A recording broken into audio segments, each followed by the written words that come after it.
Hello everybody and welcome to this week's Feeder Focus, your guide to the world of single-seater motorsport. I'm your host Katy Savage, back after a short break, and so is Formula 2 at another replacement round in Montreal. We also have F1 Academy back on the grid for its second round, and joining me today to dissect it all is our brilliant podcast producer Cliona Sheerin. We also have all the latest news, transfers and on-track action coming up, so stay tuned for your Feeder Focus. Welcome, Cliona. How are you doing? Are you excited for the races in Montreal? I'm good, thank you, Casey. Yes, nice being on this side of the camera for a change. Definitely excited for F2 this weekend at Montreal. It's going to be really, really exciting. Let's start then with Formula 2, and with a rundown of the championship standings so far is our F2 expert, August Bamford. Formula 2 continues its North American tour as round 3 of the championship heads to Montreal, Quebec, Canada. Once again, drivers will be heading into the weekend with limited preparation. With only simulator work, a single practice session, and a lot of instinct to rely on, they'll be thrown straight into the deep end of the Circuit Gilles Villeneuve. Coming into Montreal, Campos Racing's Tsolov leads the F2 standings. After taking victory in the sprint race in Miami and the feature race in Melbourne, Tsolov already has 2 wins to his name this season and looks like the early benchmark for the field. But the chasing pack is right there.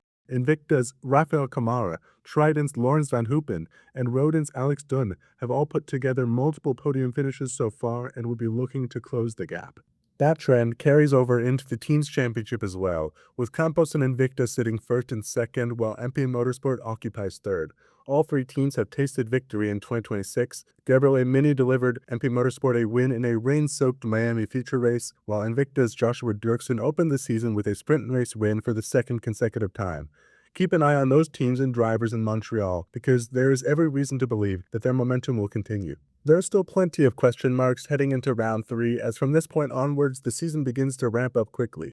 In just a month we'll already be halfway through the F2 campaign, and the title picture should begin to take shape. Can Rodin finally turn its obvious pace into consistent results and avoid the incidents that have cost them valuable points?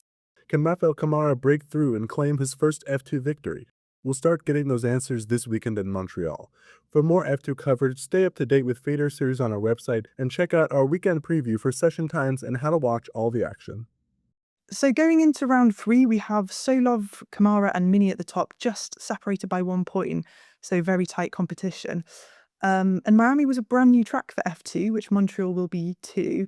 Cliona, who impressed adapting in Miami that we should be looking out for in Montreal? Well, I think we have to start with Gabriele Mini, obviously the feature race winner back in Miami in those tricky conditions. It was an impressive win, his first in F2, and I think he'll be happy and much more confident now that he's gotten that out of the way in his second season. We picked him out before the weekend, actually, on Feeder Focus as one of the ones to watch, and well, he definitely delivered. He's been very consistent so far this year, had some trouble in the first session in Melbourne in qualifying and had to start from the back of the grid, but made his way up into the points in both races, and he's actually one of only 2 drivers to score in all 4 races so far this year, the other being Joshua Dirksen. So he'll be hoping to bring that consistency forward into Montreal. And Dino Bogdanovic was also very impressive in Miami, fighting with Mini for that win and eventually finishing second, just pipped at the post by just under 1 second. It was much needed to kickstart his season. He had a difficult time in Melbourne, started on pole but retired from the feature race, and he'll be hoping, again, like Mini, to bring that momentum forward and hopefully try and beat him this time around in Montreal. And Camara as well, Rafael Camara has been really impressive. He has 2 feature race podiums so far. He's been adapting really well from Formula 3 and has always been there or thereabouts so far, really consistent again. And he'll be hoping for some better sprint races to string his weekend together. But other than that, I think there's not much more he needs to be doing. And Tsolov, of course, championship leader, like you mentioned. Tough time in Miami, had that incident at the first turn in the feature race, which took him out and wasn't able to show what he was made of really and show the pace, but he'll be determined to do so in Montreal and keep up that title challenge. Yeah, it was such an exciting feature race, wasn't it? It was super wet. I think there were 6 retirements altogether. And you mentioned Gabriele Mini, who we interviewed after his Miami win, which you can catch on our channel. So he's now 3rd in the driver standings. And I thought it was great to hear his thoughts on driving in the wet, managing the restarts, and also looking ahead to Montreal. He was talking about the challenges being sort of the bumpy track and it being difficult to drive. Can you tell us a little bit more about the track? Yeah, Montreal is a very unique circuit. Different from most of the others on the calendar. It'll be different from a lot of tracks that these Formula 2 drivers have raced on earlier in their single-seater careers. And it'll be a unique challenge for the drivers. It's a very fast, low downforce circuit. So that means you go really fast on the straights, but it's trickier in the corners. And in particular, Sector 1 and Sector 2 has a lot less grip in those tricky turns. And that's contrasted with the straight in the final sector and that long hairpin in the middle. Some key overtaking spots will be down that back straight. But in F2, I mean, they always find places to overtake no matter where it is on the circuit. So we can expect a lot of passes and maybe some incidents. Of course, you have the Wall of Champions out the last corner at Circuit Gilles Villeneuve. So hopefully everyone will be trying to keep out of that. But it's the track I personally love and got to visit once a few years ago, and the racing is always great there. So really looking forward to it. Nice. Is it called the Wall of Champions because such famous drivers have smashed into it? Yes, I believe Michael Schumacher and Damon Hill are the most famous casualties of the Wall of Champions. But yeah, it's just a little coincidence, I guess, that some of the best drivers can't even manage that turn. So we'll see how the F2 guys get on. Yeah, crazy. One driver that has been showing pace this year but isn't reflected in the drivers' standings is Alex Dunn, who I know you're a big fan of. And we were lucky enough to have a sit-down interview with him as well, which will be out next week. How do you think his year is going so far? Are you hopeful he'll have a good weekend in Canada? Yeah, I can't keep my Irish bias out of this one. It hasn't been the easiest of starts for Alex, obviously, 2 DNFs in the 2 feature races. But there are some positives that he can take, as he told us when we sat down with him. He's had strong pave qualifying and going well, 2 sprint race podiums, and he's shown his ability to come through the field, especially in those sprint races. The only negative and the one thing that's stopping him is himself, really, as he said in our interview. He needs to refine some of those feature race maneuvers and iron out those mistakes and string the weekend together to kickstart his championship, because he is one of the favorites for the title. I think once he gets rid of those little mistakes, then there's nothing that can stop him to make a full title challenge. Yeah, he seems super fast this year. I think we're both supporting him, so it'll be great to see how he gets on. Do you think there could be any surprise winners this weekend that we're overlooking? I think Lawrence Van Hoopen is someone that I'll definitely be keeping an eye on. He's got 2 podiums so far, sits fourth in the standings. Bit of a dark horse going into the season. Of course, he's officially a rookie, but he competed in 3 rounds of the championship last year, and he's had a good start so far. So I think if he can keep that up, he could challenge for the win. And of course, Joshua Dirksen, we can't forget him. He won the first race of the season back in Melbourne, the sprint race. He's maybe fallen off a little bit since then, been a bit quiet, but I mean, he's shown last year as well that he's capable of achieving many podiums across the season. He might have been expecting a little bit more in terms of championship position, but if he can get back on the rostrum this weekend in Montreal, then I think he'll definitely be one to watch. Yeah, but there's a couple of other people as well. One is Miata, who August Bamford was mentioning last time we spoke. He's finished fifth and sixth now in both feature races, so I think that's a pretty strong, consistent effort. And then obviously Kushmaini taking pole in Miami, he ended up finishing fifth overall. But if he sort of brings that same energy, that could be quite interesting to see. As you're a fan of US motorsport and obviously F1, I also wanted to mention Colton Herta, who's entering F2 this year with, I think, quite a clear view to move to F1 with Cadillac in the near future. How has his season been going so far? Do you think he's been making a good impression? I think Colton's been quietly impressive in going by his business. I mean, he's got 2 feature race points finishes so far. One thing he has been struggling with maybe is qualifying. He hasn't been able to get into that top 10 so that he can reverse up into a higher position for the sprint race. So you have to make those moves in the feature race and in the sprint race to get into the points paying positions. But he's been doing a good job of it so far. It's also interesting to note that, well, of course, this weekend, Montreal isn't the only racing we have. We also have one of the Triple Crown events, the Indy 500 this weekend, and there were some talks, some rumors that Colton may be participating in a one-off Indy 500 entry with Andretti Global, his former team in IndyCar. But obviously that didn't materialize because of clashes with Formula 2. But it does show his commitment to the championship. We don't know how far talks have progressed about him participating in that, but he is here. He is here to race in Formula 2, and it shows that he's serious about getting to F1. He has that Cadillac backing. There's definitely a path for him to have an American driver with an American team. So he's committed to Formula 2 and committed to getting those point paying positions and maybe sometime soon a podium.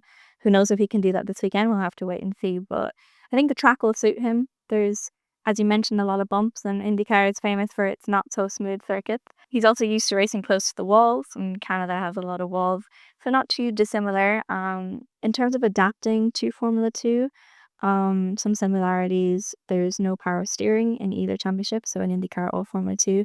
And tire management is also key. And the setup is different. There's little to no adjustments that you can make in race in Formula 2. IndyCar drivers, if anyone was watching IndyCar qualifying for the 500, you can make so many adjustments around a short track, especially on the ovals, weight checker, ride height, everything. Formula 2, park fairway conditions, minimal adjustments after qualifying. So that's something that he'll have to contend with, but I think he's adapting quite well. Yeah, that must be a really sort of stark difference when you go from constantly tweaking your machinery to fit the track and the race, and then suddenly you have to commit to something. But like you said, the track could be a winner for him, so that'll be exciting to see. And how about the rest of the paddock? It's still very early, but I wanted to know who you're looking at to take the title this year. And then also with F2's rule of winning meaning you can't return, do you think that whoever this is will have a shot at F1 next year? Yeah, I mean, Formula 2 is a great breeding ground for new F1 drivers. We've seen it over the years, so many graduates coming up and moving into the championship. There's a lot of drivers on the grid at the moment that have support from Formula 1 teams. You've got Tsolov, backed by Red Bull. Red Bull are ever changing. I mean, you never can predict their lineup year on year. So if he does well, he could be within that conversation for a seat at Racing Bulls or even the factory team. You never know. Gabriele Mini and Alex Dunn, as we mentioned, they could be potentially vying for a second Alpine seat. Rafa Kamara and Dino Beganovic last week had their first taste of Formula 1 machinery with some GPC testing at Budapest. So they could be in line for a seat, especially Kamara. There might be space for him at Haas, depending on what happens with Esteban Ocon and Ollie Behrman and what their future plans are.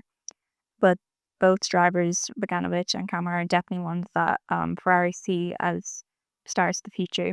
And Joshua Dirksen with Mercedes. So yeah, there's a lot of talent on this year's Formula 2 grid and a lot of drivers that have that pathway to move into Formula 1. If I had to pick one, I think I would go with Kamara. I think just the way he's adapted moving up from Formula 3 has been really impressive. I mean, he looks so at home in that Invicta team, and Ferrari have a lot of confidence in him. They've invested a lot in him, and I think he'll be moving up in the near future.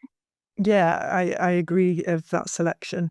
I mean, Kamara obviously took the F3 championship title last year. I expect him to finish in the top three, if not take the title this year. And then with Haas, obviously, as you said, being the sort of connected team to the Ferrari program, Bernard's really been outperforming Ocon. So I'm wondering if he's going to leave next year and freeing up a seat. So that could be really, really interesting.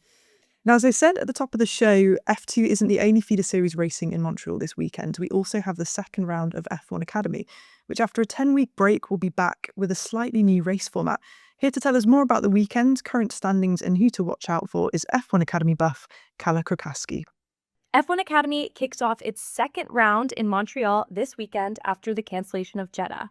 Now, because Jeddah was cancelled, F1 Academy introduced a new 3-race weekend format, which will be used here and later in the year in COTA. That starts with an opening race in which the grid is set by the second fastest time each driver sets during qualifying.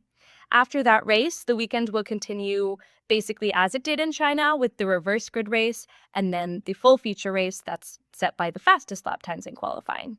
What's the state of play after China? Emma Felbermeyer had a really strong weekend. She took first in the feature race and left the weekend with the championship lead at 31 points. 6 points behind her is Alicia Polmovsky. Polmovsky and Felbermeyer actually faced off on track in China because Polmovsky took pole position for the feature race, but obviously Emma Felbermeyer went on to win that one. And then in third in the standings is Nina Godeman, who took sprint victory and solid points throughout the weekend. On the other hand, there's a couple of drivers who have to have a really strong weekend to reignite their championship hopes. The first of those is Alba Larsen, who had a really difficult weekend in China. which included sliding off track while leading the feature race, missing out on her chance for her first F1 Academy podium. And then there's also Ella Lloyd, who qualified down in 10th. She was able to make up ground during the races, but she's a bit behind in the championship standings. Luckily for her, she was really strong in Montreal last year, finishing in second in all 3 races. So she has an 100% podium rate in Montreal, and she will be looking to continue that this weekend. And then last of all, we have the wildcard, Autumn Fisher. She is Canadian, so it's a home race for her. She was 16th out of 18 in the rookie test last September, so she'll have a bit of catching up to do against the full-time drivers, but we'll see if she can manage some points. So we have a potentially unexpected leader in Felbermayr, so I'm looking forward to seeing whether her winning streak continues. And then also whether Palmaski can take her first win of the season this weekend. Cliona, is there anybody you're looking out for in Montreal? Well, I definitely agree. I'm interested to see if Felbermayr can keep up her form after those 2 podiums in Shanghai.